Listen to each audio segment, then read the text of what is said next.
Just to say that Angela really had nothing to do with healthcare until 2016, the same year I cited, when the threat of repealing Obamacare posed an immediate risk to a young farm family she was friends with in a rural area of Washington.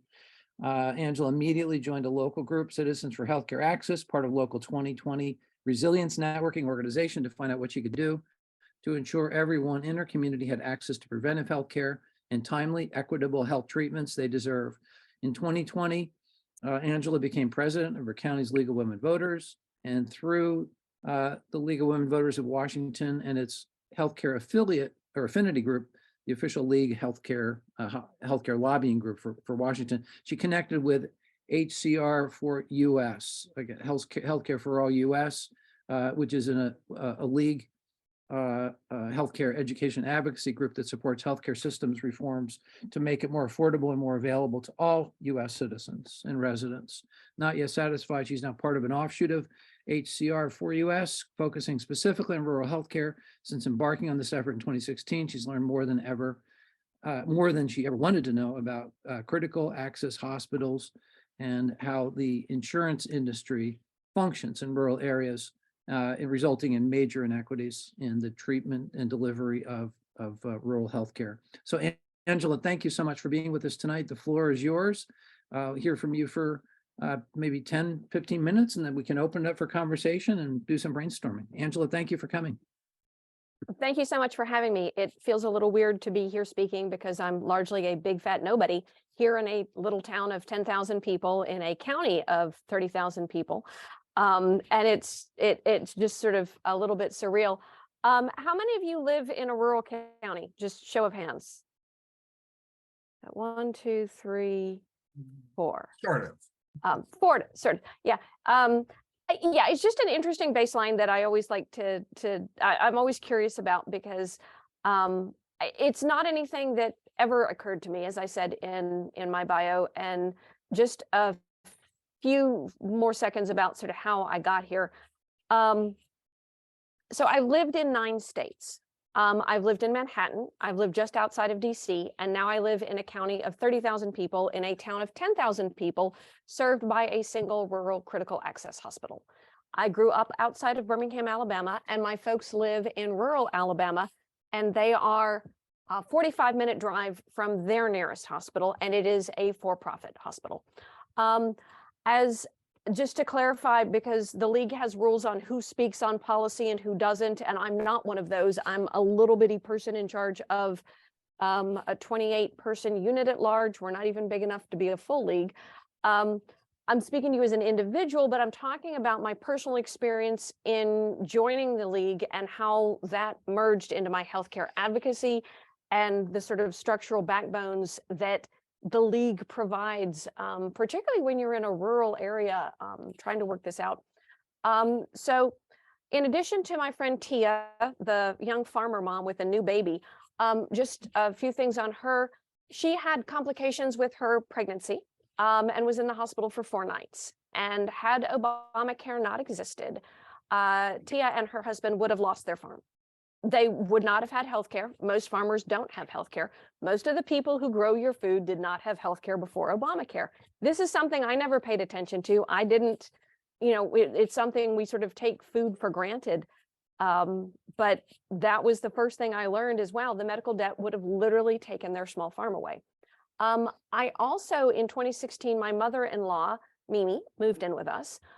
She has 9 overlapping medical conditions, and she's on 17 medications, soon to be 18. When we were, before living here in Washington, we were in Minnesota. I've been in Washington now for 7 years. Prior to that, we were in Minnesota with a for-profit hospital. With those 9 overlapping medical conditions, my mother-in-law was seen for 10 minutes at a time when she went to the doctor. And the doctor wanted to talk about one issue. Because, that's how the human body works, right? When, you have overlapping things, you just treat one thing at a time. So I was grateful when she moved in here with us and went to our critical access hospital. And I was talking to the folks on the phone. They said, "Ooh, yeah, we're going to book her for 40 minutes. Wow. So that to me was a pretty stunning revelation. and one of those amazing things about a public hospital. So here we are, 2016, after the election. I'm like, I need to make sure that my public hospital here stays viable. I need to make sure that my friend Tia has medical care. How do I do that in Jefferson County? Who does healthcare advocacy? This friend pointed me toward Local 2020, as Chuck said, the resilience nonprofit. If you're not familiar with transition towns and the transition network, it's transitionnetwork.org. The idea of transition towns are towns that are transitioning themselves away from dependence on fossil fuel. So it's a whole separate thing from what I do. Most transition towns in the US don't have a healthcare focused entity, but here in Jefferson County, there was an action group, Citizens for Healthcare Access, and it was focused largely on our public hospital district and healthcare access here in the community. If you're not familiar really with public hospital districts and how they work in Washington State, I'm going to refer you to Jody because the League of Women Voters Washington has a whole webinar about it that is really good. I watched it last week, and I know Jody's available to share that webinar. But being lucky enough to live in a county with a public hospital means you have public meetings with public comments and an elected board. So we had an immediate forum to be able to talk to the hospital CEO in person. And even though the board didn't respond, you know how boards do, they just sit there and kind of nod and say thank you after your 3-minute public comment. It's still getting out there and it's still getting on the record. And this is just an amazing privilege because when you have for-profit medical care, you can't have a sit down with your CEO. You can't be in a room face to face. The number of public meetings, as I was chatting with another league member about our Citizens for Healthcare Access group, was just amazed that we have that kind of access to our CEO. So that is the kind of thing for which I am truly grateful, given the circumstances that we're operating in. So 2016 to 2020, I focused my efforts on our county. When Title X clinics, the funding was cut. Found out then that our public health department here in our county is our county's Title X family planning clinic, and found out this is very common in rural areas. There's not Planned Parenthood, there's not other clinics in a lot of areas. So we were in fact we were found out that, oh wow, our public health department has our Title X clinic. And we did some fundraising because you can fundraise for a public entity to make sure that nobody would turn away. They turned away for funds when that little crisis was going on. Also in 2020, because we are a public hospital district, we achieved one of our long-term goals of getting our public hospital to stop sending people to collections. And I was so thrilled when our hospital CEO in his announcement used the words from one of my prior emails to him, "No one should balance their budget on the backs of the poor." And of course, this stayed with me when I saw the Allina health system in Minnesota cutting people off from healthcare for medical debt. $4,000. They made $2 billion last year, and I have a separate story about them and what they do. But yeah, it's, again, public hospital, there's a place to have influence. I joined the League of Women Voters in the midst of the pandemic because I'd been on Zoom since 2017 for various things. The local league was going to be doing their election forms on Zoom, and I got drafted to help. And next thing I know, I'm elected president, which is when, for me, things got really interesting. So I'm the president of a unit at large. We have 28 people total, 8 people who participate in meetings and help with our election forms. As the president, our rules state that I am required to be nonpartisan in everything I do. I am not allowed to put up yard signs. I cannot donate to candidates. I cannot talk in public about hot button issues or candidates. Aside from my family members, I cannot say who I'm supporting for a position. It's one of the sort of burdens you carry as a league president, particularly one in a small town and a small county where everybody knows everybody. And it's interesting thing to me when I'm in other groups, because I can never speak in a partisan manner, it changes how I talk to people about issues. And that's sort of the first sort of interesting thing I'll suggest is just think about the last time you were doing outreach and advocacy, and would you have chosen different words to express your thoughts if you knew everyone you were speaking to spanned the full political spectrum? It's been an interesting adjustment for me these last 3 years, speaking entirely in a nonpartisan way, but I think it's been productive because it's allowed me to have conversations, not just here in my rural area, but in other rural areas. I'll get to that in a minute. That I wouldn't have had the language before that. And to this, I attribute the League has training when we're doing election forums, which are public education events. I'll talk about that in a minute. There's actually training we have on how to craft forum questions to avoid leaning language and leading language and that sort of thing. And I found it just very refreshing in terms of thinking about how I speak.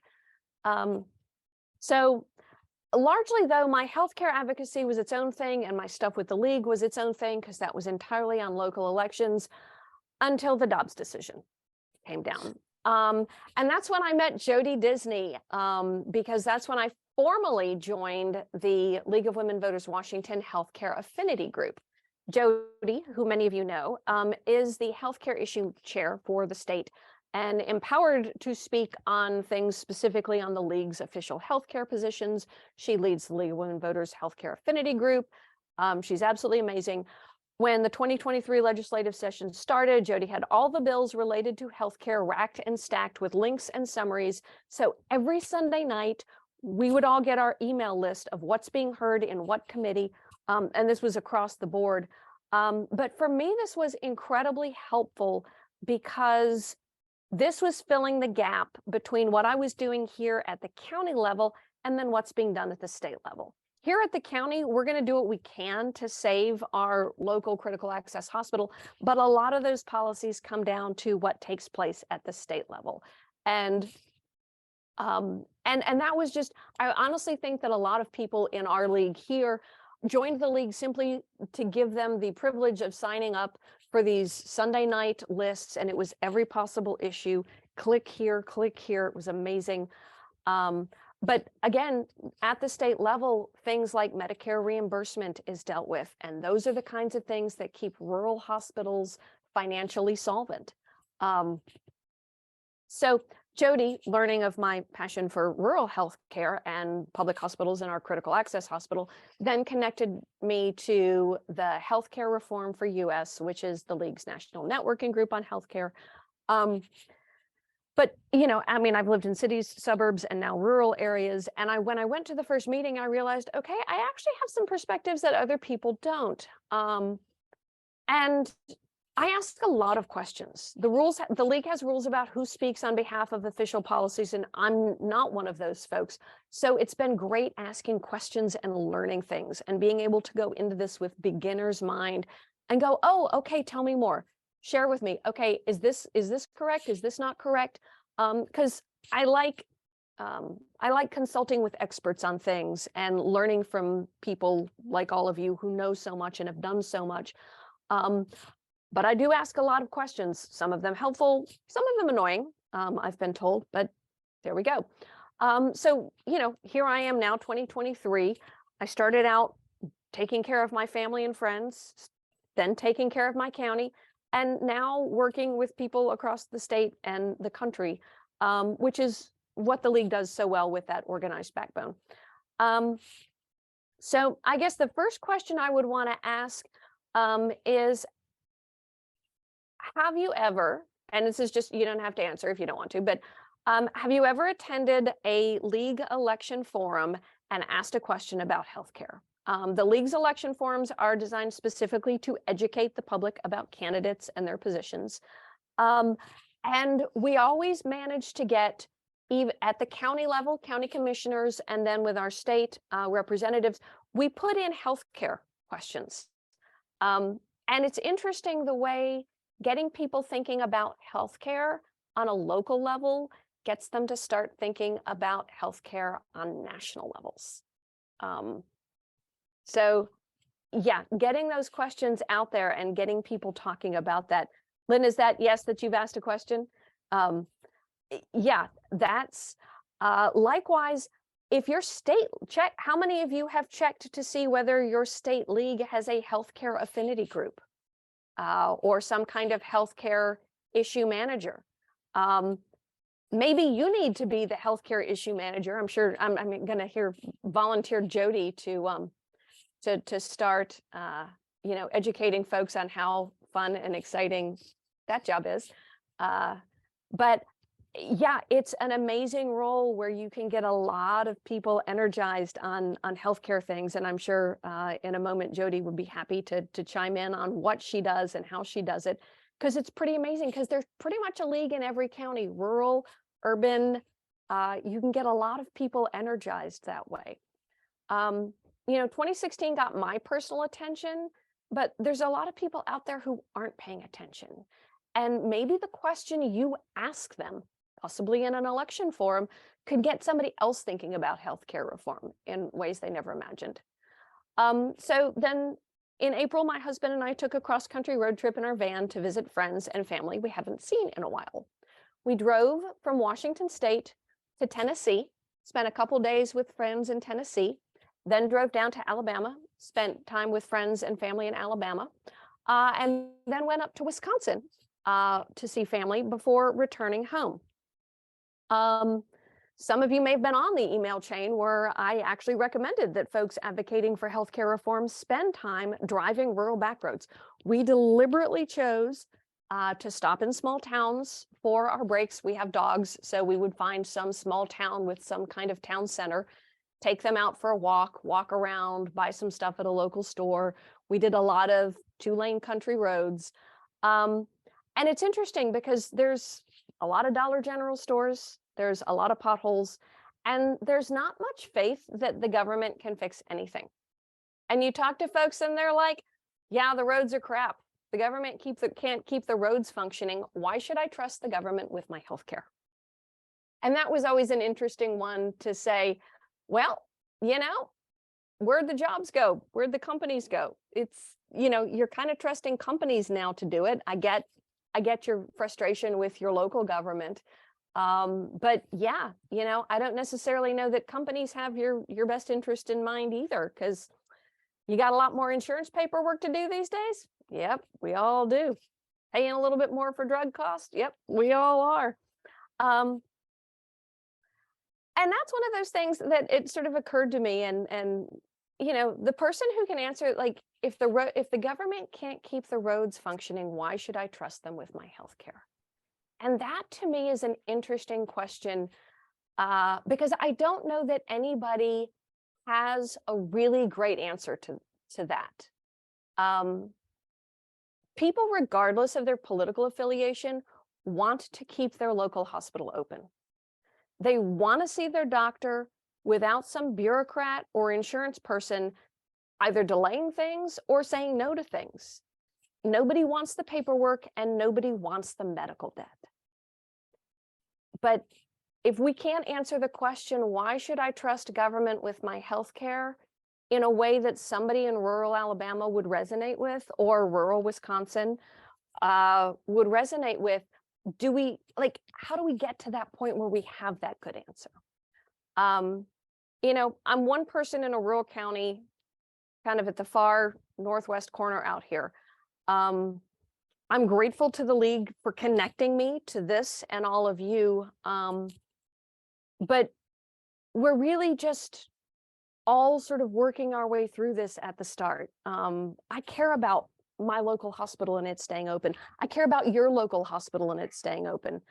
And every policy we need, from the local level, the county, the state, the national, to keep all this going, is really what drives me to get involved in this. I really hope that in some way we get ourselves connected and can move all this forward. The League of Women Voters was my way into this. One of the other interesting things that I found, because I can't support causes with a partisan nature, I've found some really interesting groups. How many of you get Black Voters Matter? their emails. They're currently running a sick and tired campaign on Medicaid expansion because of all the states that haven't expanded Medicaid. There's a lot of great groups out there doing a lot of really good stuff. Rural Urban Bridge is working on some great communications between rural and urban communities. Just last week, I went to a webinar sponsored by Empowering Communities Facing Hospital Consolidations in New York that was talking about urban hospital consolidations. And I had a side chat afterwards with the person who gave it saying, you know, we're actually all in the same boat, because a rural hospital here that closes, we've got to travel an hour and a half. An urban hospital closes, that's three different bus transfers and an hour and a half to get there. And there's bridges to build there, because when I look at the numbers of votes, rural counties and rural congressional districts are going to need to vote yes. And hopefully we can find a way to convince more rural folks that, hey, we're actually in this together. It's all of us, urban and rural, the poor, the ones being left behind by the corporates, the ones being jerked around by all the extra paperwork, and find a way to get everybody together. And that's, so yes, Kurt has put in the comment, Katie Porter has a great answer to that question. I haven't heard that.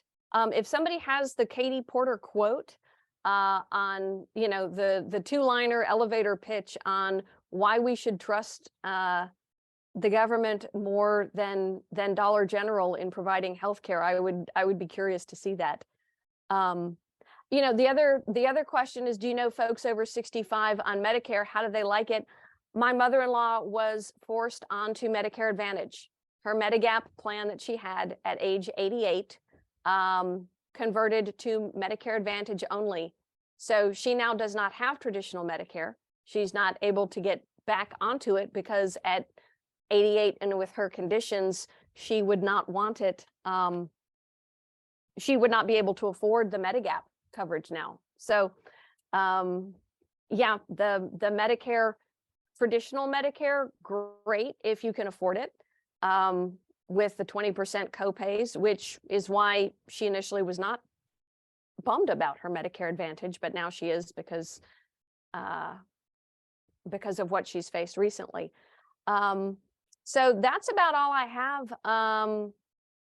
Yeah, and I heard that, yeah, St. Vincent's Hospital in Manhattan, that was one of the ones that was brought up at the webinar I was at last week on consolidation in New York. So that's what I have. I've got a whole bunch of other stuff I've collected on critical access hospitals, on rural hospitals. If you're not familiar with critical access hospitals, there's 1,638 of them last time I checked, unless one of them is closed. Most of the hospitals that tend to close are critical access hospitals. They are 25-bed hospitals. They cannot be more than 25 beds. The laws governing critical access hospitals were last updated in 1997. And the laws governing critical access hospitals were basically, they took a look at 4 hospitals in rural Montana, saw the care they were providing, and said, okay, this is what rural critical access hospitals are going to cover. This is what gets the preferred rate. And it's not been updated since 1997 in terms of what's covered. So behavioral health, the long-term care, long-term care beds, that sort of thing is not included in critical access hospitals. A lot of them run it. I can talk about that some, but yeah, I'm just kind of here now to listen. Terrific, Angela. Yeah, thanks so much. The lighting where I am is really weird. I can't get it right. But in any case, let's see if Kurt Bateman, do you have your fingertips on the quote from Katie Porter? Good to have you in the room, brother. Kurt, can you unmute? Okay. And then I know- I was going to say, it's interesting, Montana, you mentioned Montana. That sounds like Max Baucus, because he was in the Senate for 30 years. And what was it? What was it? What was the Libby, Montana was and this town right in Montana that basically became a carve out in the ACA as a Medicaid for all kind of a carve out for Max Baucus, when he was the U.S. Senator for Montana. Then he went on to be the ambassador to China, and he has since come out and said, "Oh yeah, now I do support single payer." Anyway, he was the one who blocked any discussion about single payer. You might remember if you were part of that fight earlier. Yeah, but Chuck, Libby, Montana is highly contaminated with asbestos. Right. And Max Baucus's, her name is escaping me. His LA wrote the Affordable Care Act, and she later went on to work for one of the Right. either WellPoint, one of those, and then Obama took She's her back. on. She's back So at that's CMS. Max Baucus. He used to sponsor insurance camp in Right. in his home in Montana. It just struck me. She said that Angela said Montana. It just occurred to me. Liz Fowler is the person I think you're talking about. Let's see, Lynn Heidekoper and then Sam Metz. Lynn, quick question for Angela. Well, I was just going to say that I had an instance. I'm an RN, and I vacationed in Vermont in a very rural area, still has dirt roads. And people were having a party, birthday thing, and their 7-year-old son somehow got hold of the liquor in a house because they were out of the house at this party.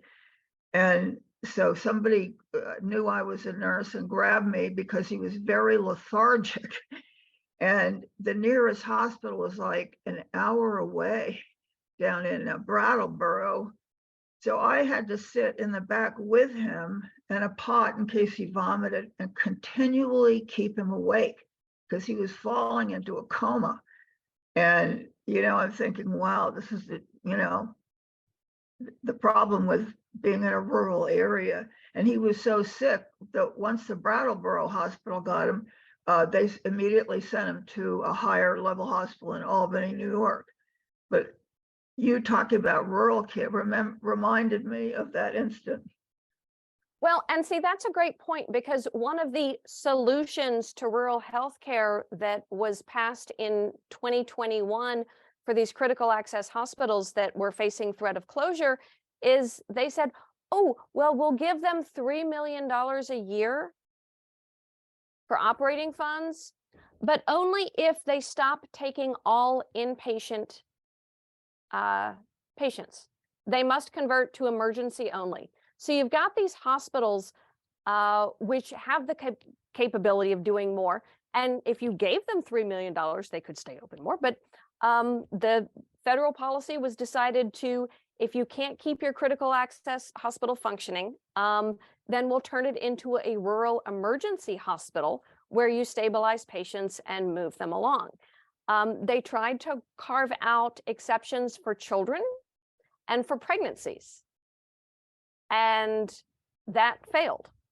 And it was absolutely astounding because, of course, I think about, Lynn, your example there. So how many people in rural areas have jobs that will let them drive all the way to Albany to go see their child and the taking off work? There's an assumption that people have cars and a way to get there. You think about somebody giving birth in a rural area and immediately being transferred 2.5 hours away. It's a mess. It really is. And thank you for the link on the Porter video.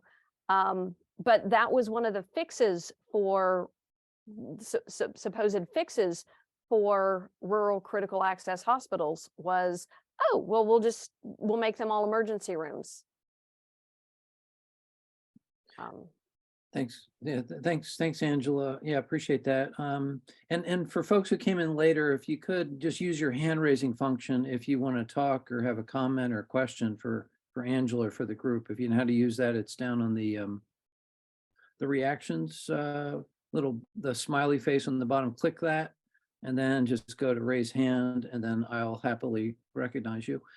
Sam Metz. Hey, Sam.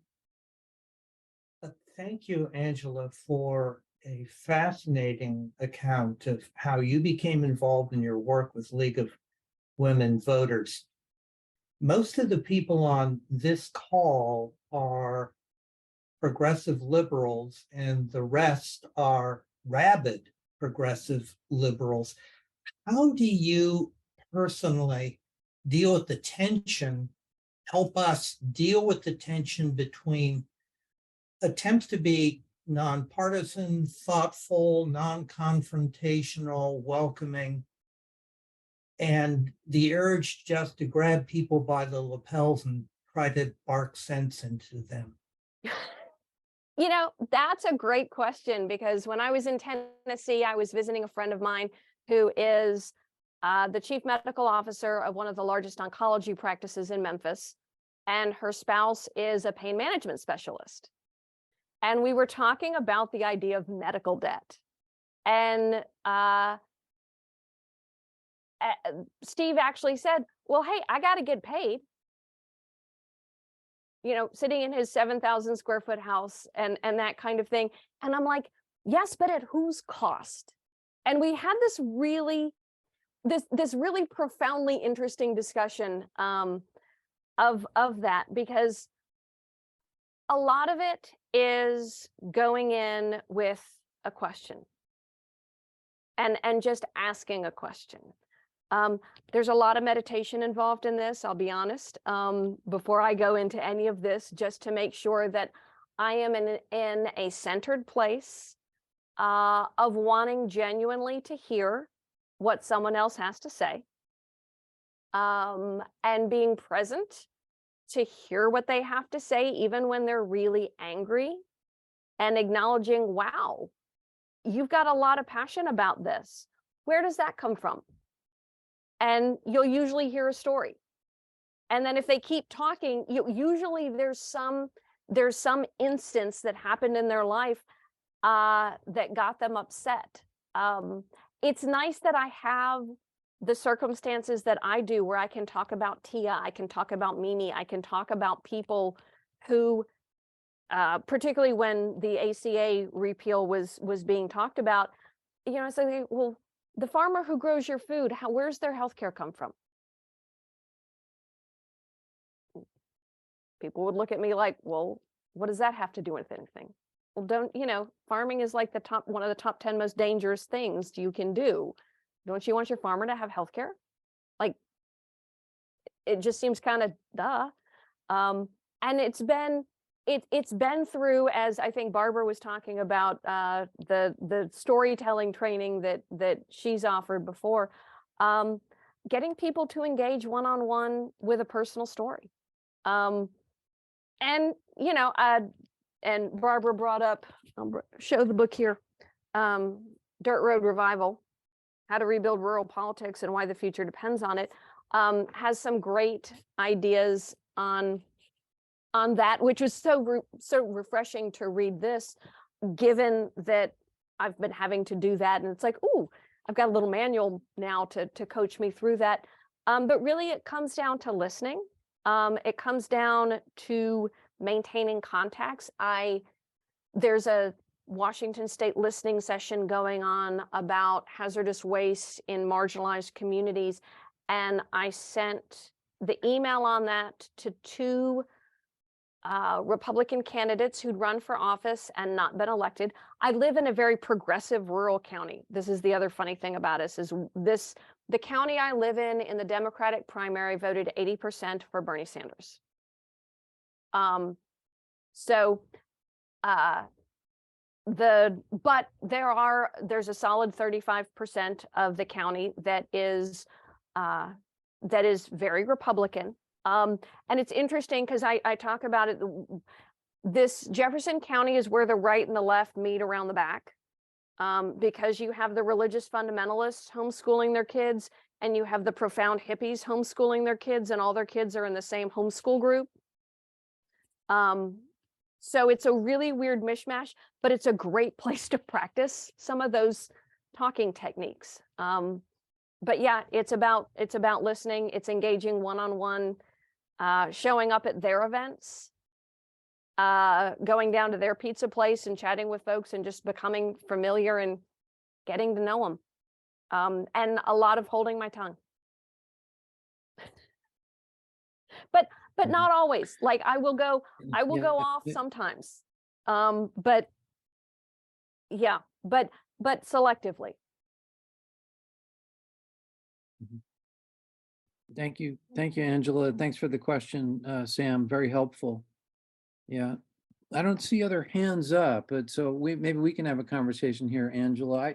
I spent years lobbying in Pennsylvania with mostly Republicans, and most of them from rural counties and areas in Pennsylvania, and their hospitals were disappearing. They were just going under. And so the conversation I would have with them, we have a solution here. We called it one payer as opposed to single payer, just to kind of keep the conversation going forward. And what does that look like? How does that work? And it resonated. We had the first in the country Republican chaired single payer hearing from the chair of the Senate committee, who was the all-powerful gatekeeper on healthcare. And everyone told me, you'll never get anywhere with this guy, nowhere, because he came out of the insurance industry. Well, what I found out is that he had a personal healthcare story. Mm. That's what you're talking about. If you're very intentional and you're listening, you will find everybody has a tragic or concerning healthcare story.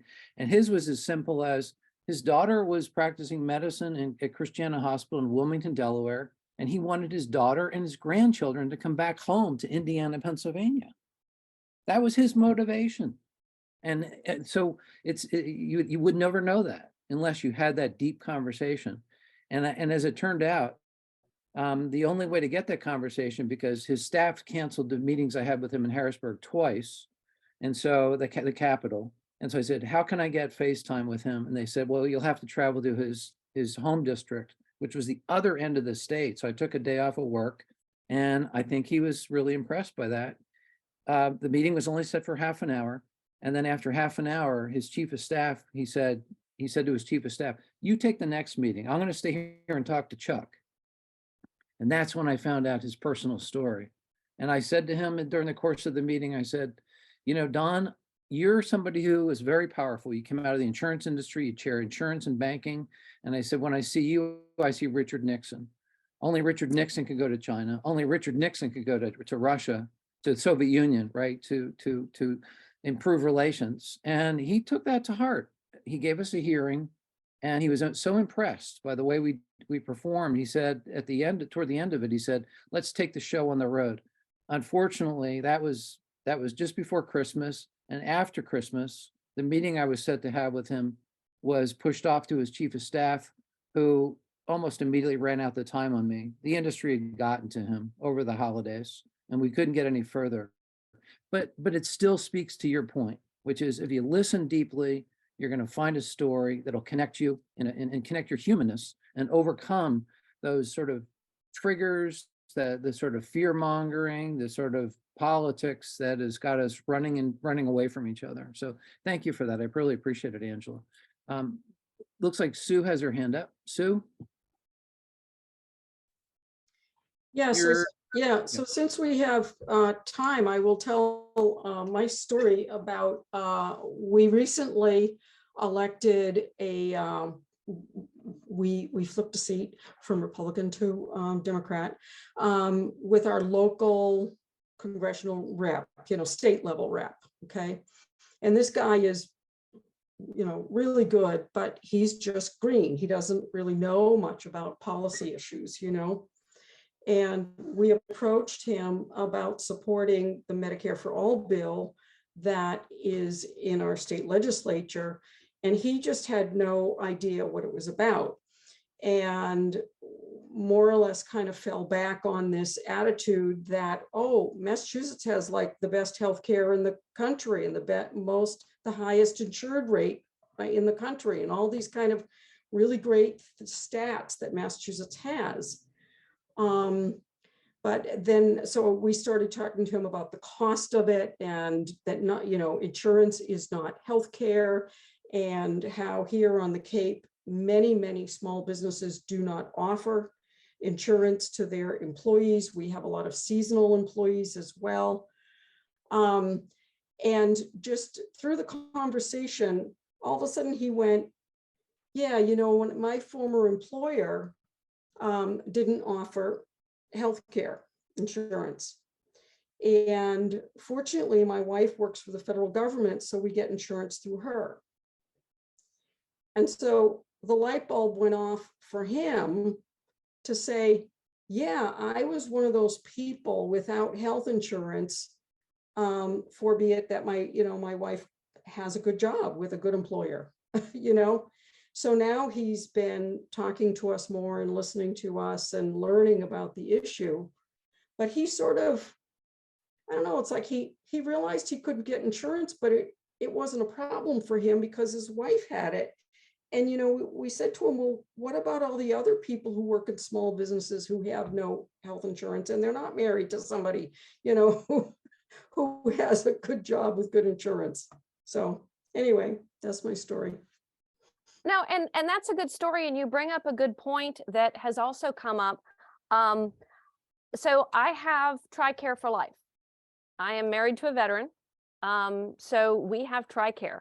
And so probably a couple of years ago, having a conversation with a friend of mine, and I said, you know, the sensible way to do this in some ways, and this is entirely Angela's opinion, would say to take something like TRICARE for life, where the government administers my healthcare.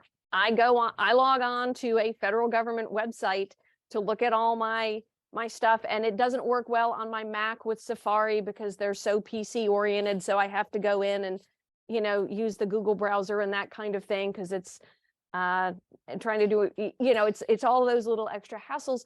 But I'm like, wouldn't it be interesting if, you know, TRICARE for life and TRICARE in general. TRICARE is what the military has. And then TRICARE for life is for retirees. If TRICARE got expanded so that first responders could join it, everybody who is an EMS, a police officer, a firefighter, all first responders could be part of TRICARE.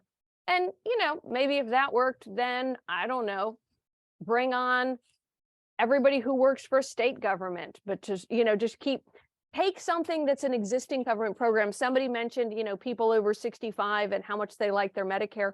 Well, you talk to somebody who's a military retiree, done their 20 years, got out at, you know, age 45 and started having another career. Most of them will have TRICARE rather than the private insurance that their company offers. And that's just another really interesting way, because in rural areas, you're going to find a lot of patriotic rhetoric, a lot of folks who are very enthusiastic about their love for America. And one of the things most veterans love is their TRICARE for life. If we decided we wanted to go live somewhere overseas, we could bring TRICARE overseas with us. It's an amazing program. When we had it, when we both had other jobs that had private insurance and chose TRICARE instead as our option. So it's something interesting to think about. Is, again, another way to have conversations with folks. TRICARE is a great program. The VA has issues because of the way it's set up, but TRICARE, as it functions much more like a German the social health insurance, where everybody has it and it is done with private doctors. Something else to keep in mind when talking about rural folks. So we just faced a situation here. United Healthcare, who my mother-in-law had for years, decided not to have a contract anymore with our rural critical access hospital.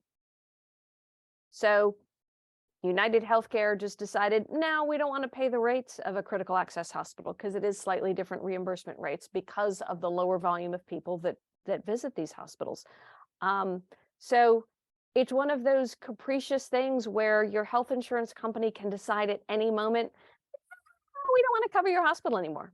Haha, you're going to pay out of network rates. or you can go find other insurance, which if you have employer provided, gets to be interesting. If you have a legacy Medigap, you know, there's people with the virtual work and all that. There's a lot of people from a lot of places moving to rural areas and are probably going to be pretty surprised to find out that their corporate provided health insurance is kind of screwing over their local hospital when it comes to the money, and all of a sudden services aren't going to be available. You know, these are all pretty easy conversations to have with folks, particularly in rural areas, because usually there is only one hospital.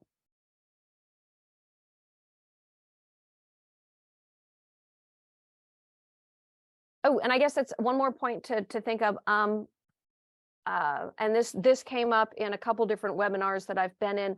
A lot of rural hospitals are operating on very thin financial margins. During the pandemic, there was a time when the Critical Access Hospital on Whidbey Island, which is sort of over that way where I'm looking right now, had 2 weeks of operating funds. The CEO of Columbia Health Systems down in Columbia County along the river, in another webinar that I was in, actually admitted one day to being down to 3 days of operating funds. And this is what leaves them very vulnerable to corporate takeovers, which is why, talking about the great work that Jody and the Healthcare Affinity Group here in the League at Washington did, continuing to lobby for ways to fight this consolidation in healthcare with the for-profits, because they're gobbling up rural hospitals. I was chatting on the phone with an administrator at Blue Earth Community Hospital in Blue Earth County, Minnesota, and she noted that they'd applied for a federal grant for rural critical access hospitals, and they'd lost out. And guess who they'd lost out to? Allina Health Services, which owns 50-some hospitals. Some of them are rural. And so rather than give the grant to an independent, standalone critical access hospital, the state of Minnesota gave the grant to a large hospital chain with multiple, and a few of them were critical access hospitals. This same one that now started cutting off care to patients for medical debt. So you've got all of these weird little inequities built into the system, because these corporates like to buy a critical access hospital because they're like, see, we're serving the community, we're serving the community. And then the moment the margins get thin, they're gone. They shut down services, and people are left with nothing. That's happened in a couple places around here, and it's a really frustrating thing. That's a place where state policies really matter. So I see there's 2 more questions. Yeah, thank you. Thanks for the story, Sue, and the response, Angela. And really just to pile on a little bit with your TRICARE response, one of our recent presentations was with Suzanne Gordon, who's the author of several books, the most recent of which was Our Vets. And her advocacy work, if you're familiar with her, is to promote VA for all. The idea similar to what you're talking about, because the VA, which is the Department of Veterans Affairs, not the Veterans Administration, as we learned, it's the Department of Veterans Affairs, is they provide so many more services that Medicare does not. And so while we over here in this space are advocating Medicare for all, we call it improved, enhanced Medicare for all, but really the palette for the VA is much richer, and there's so much more that they offer there. So we're going to continue having this conversation. In fact, we're going to dedicate in November 19th. Is that right, Mike? November 18th or 19th? I think the 18th. It's the 2 Saturdays after the election and before Thanksgiving. We're going to focus on veterans issues, because, and I didn't know this, but if you count the veterans and veterans' immediate family members, that's 1/7 of the US population. That's almost 15% of the population. And you were talking about adding people into the system around TRICARE, but I mean, that's another way of thinking about it, is add all the family members, right, of the veterans as well. This is a way to build out a universal healthcare system in another incremental step, if that's how the direction we have to go. But nonetheless, It was an interesting presentation. It's a conversation we're having internally here as well. So thank you for that. Let's see, Lou's hand is up and Jan's hand is up. Lou, and then Jan. Yeah, thank you very much. I enjoy your presentation very much and your own personal experiences. It's really great. I just wanted to point out and see if you have any response to the following, that the VA has been under attack for many years, and in an effort by Congress, Republican and Democrat, to privatize as much of the VA as possible. Given that the Medicare has Med Advantage, and now it's a great effort being spent by insurance companies, to privatize as much of Medicare as possible. And then we see, as you pointed out, these closures, but also with giant hospital corporations merging with insurance corporations, and most of these being run by hedge funds or investment companies, which is driving the doctors out of wanting to be of service. So I just wonder if you have run across people that are aware of these things and what your response is. Thank you. Yeah, I mean, I'm absolutely aware of it. It was interesting. I was at a webinar. The webinar I previously spoke of with the CEO of Columbia Health Systems said that Medicare Advantage was aggressively marketing within Columbia County, Washington, and yet none of these companies would sign a contract with his critical access hospital. So they signed up all these people for Medicare Advantage, and their nearest place they could get health care was then 45 minutes away, and basically lying to them to say, yeah, just, we'll add your doctor. Just tell us who your doctor is and we'll add them in, which is a lie. I mean, I am not a policy specialist. I am not, although it was weird. The other day, I got an email from somebody who wanted to chat with me, and she turned out to be a recently retired vice president at Swedish Hospital, at the Swedish hospital chain, which is one of the huge ones here in Washington. And she said, insurance and insurance industries make up like 20% of the US economy. And it's never going to go away with the way hospitals, insurance industries, hedge funds, and private equity is all tied together. It's basically 20% of the US economy. So, I don't even know why people bother trying to do anything about it, because they're so rich and powerful. There's nothing we can do.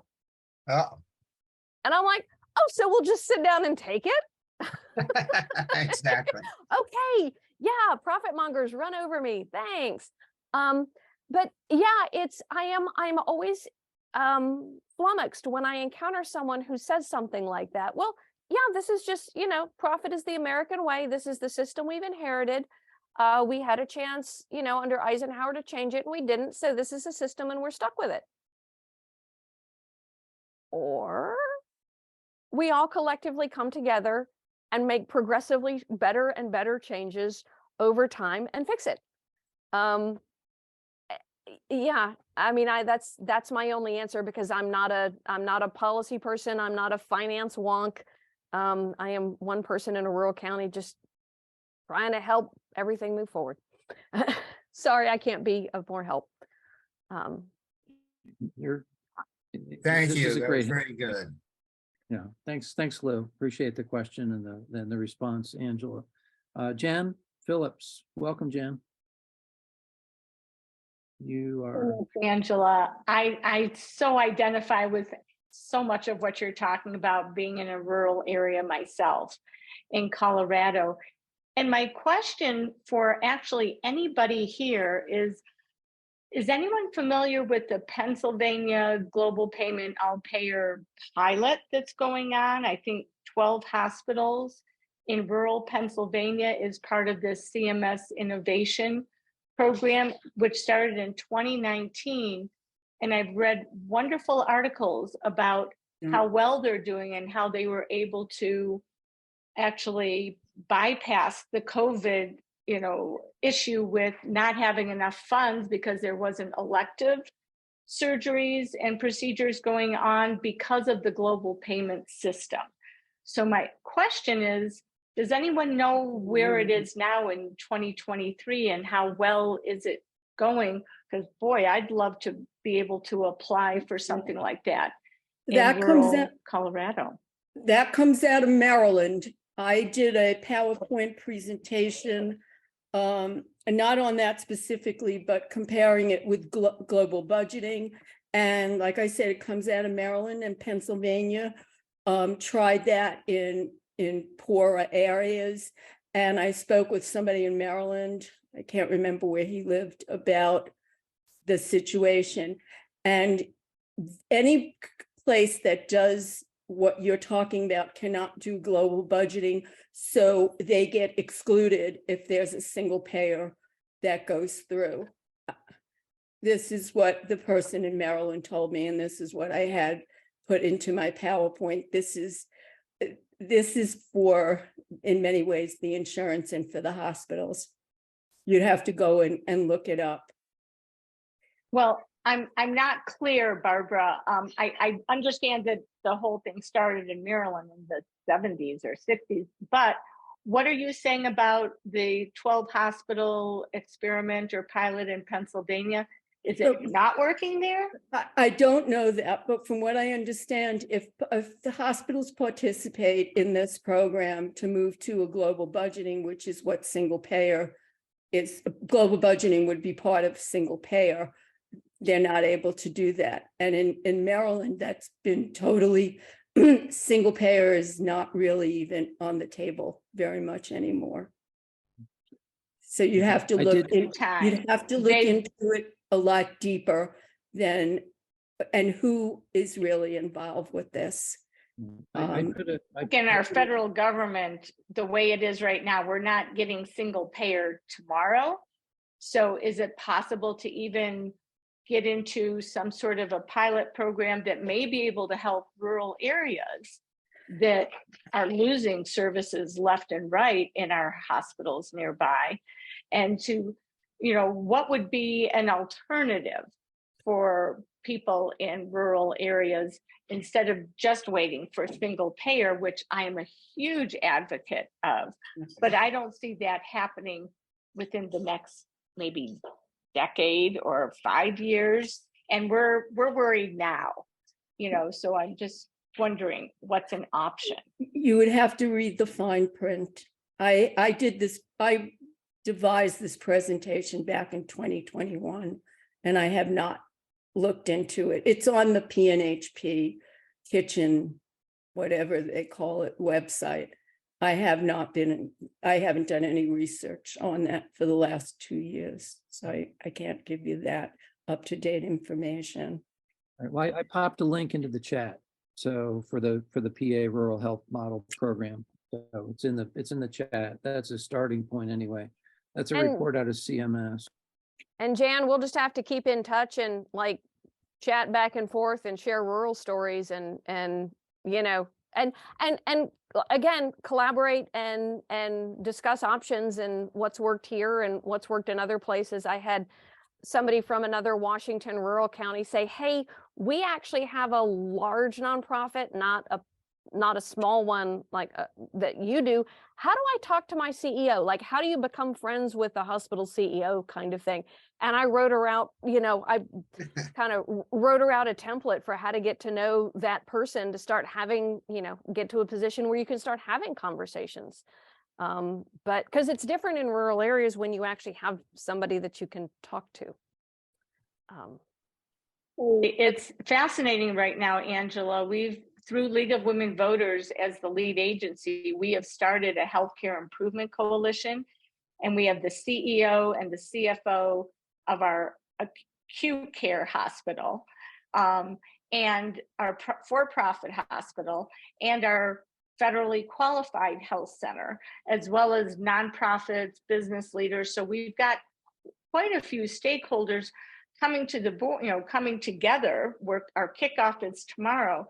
But is he just going to feed us lines? Is he actually going to do something about it? I mean, we're using a consent process with what can you tolerate?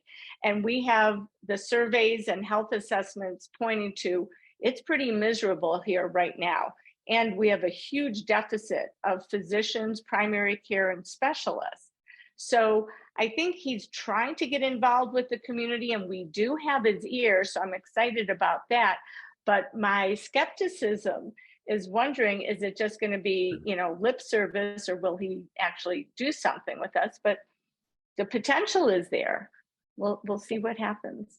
Within my Citizens for Healthcare Access group, we had probably a good solid 4 years of lip service before it turned into a meaningful relationship.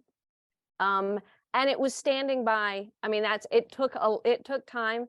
It took showing up, it took listening, it took talking about the good things, as well as talking about the bad things. And, good luck. I look forward to hearing about it. Yeah.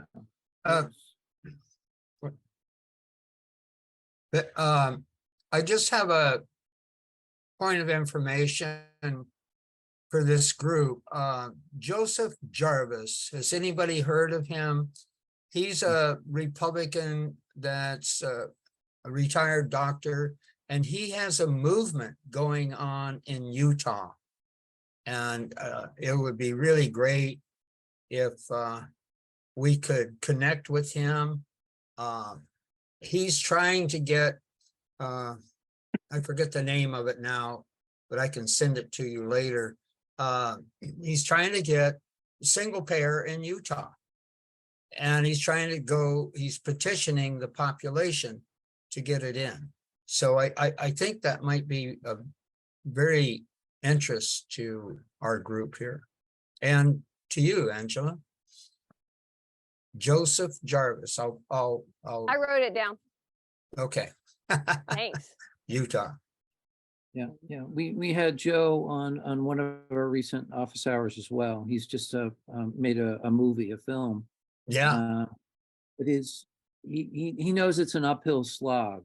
I mean, Yep. Even focusing on the state, it's a very, very conservative state, and but all power to Joe. He's certainly energized.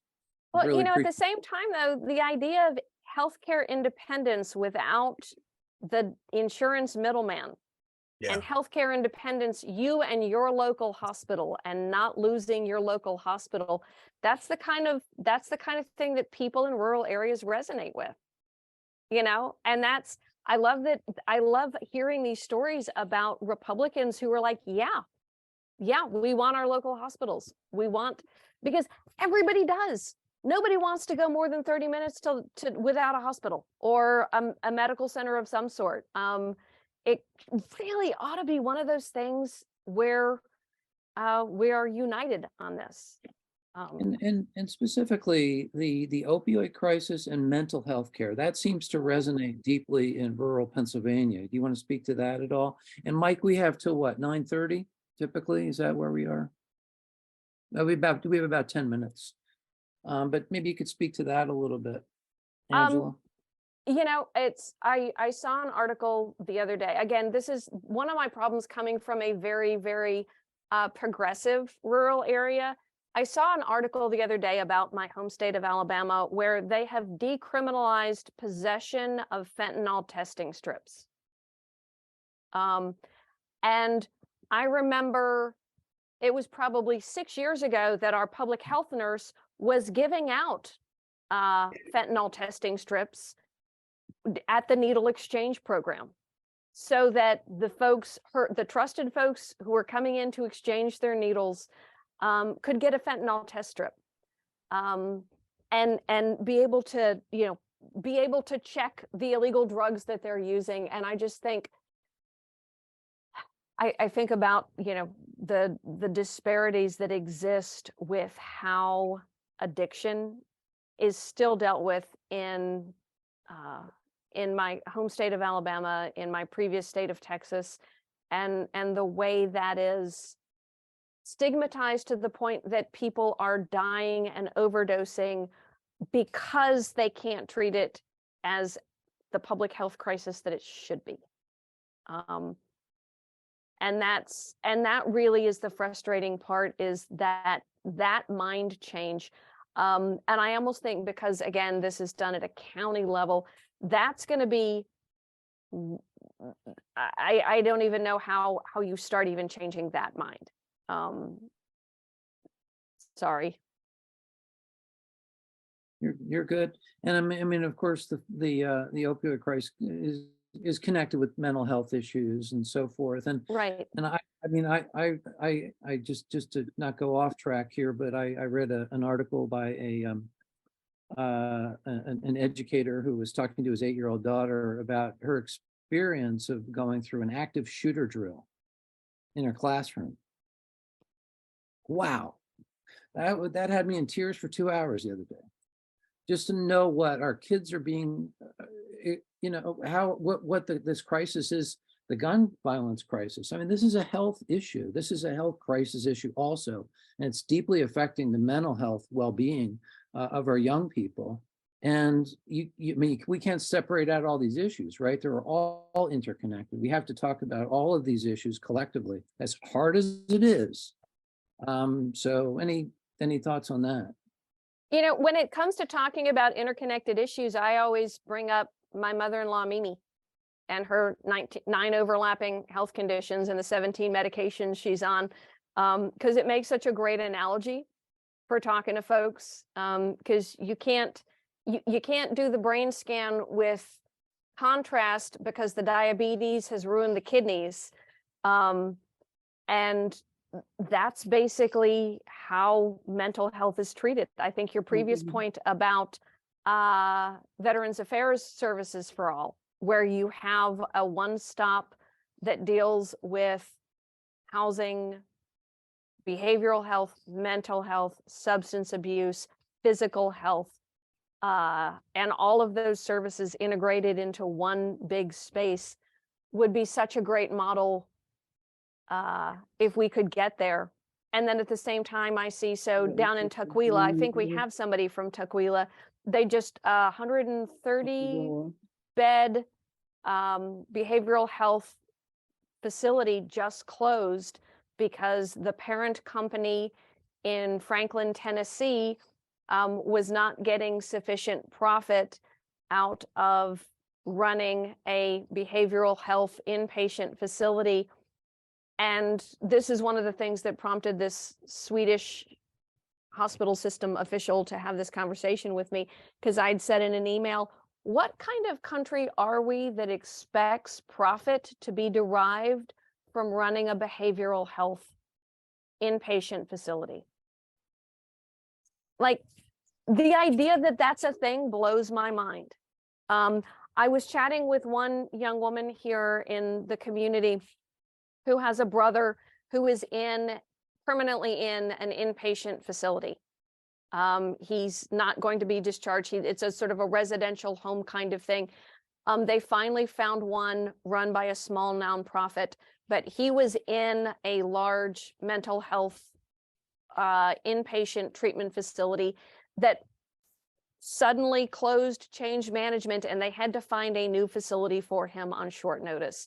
And she was talking about the anguish of finally getting him stabilized and having to move him.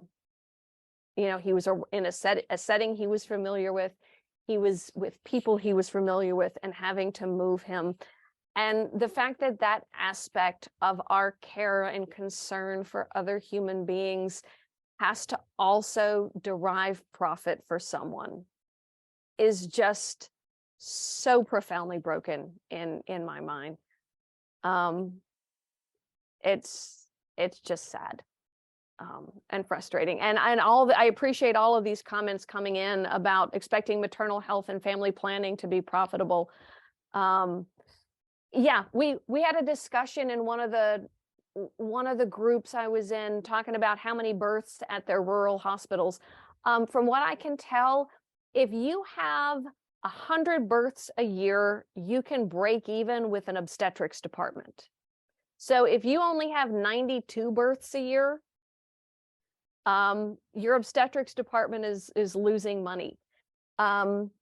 Most hospital insurance reimbursement rates for emergency rooms are that the doctor is seeing 9 patients an hour.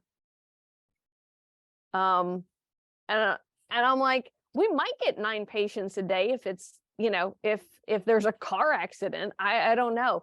But yeah, it's just all of these weird little things you find out about when you dive into this world of rural healthcare, and how it just, yeah, it's not, you can't make a profit here.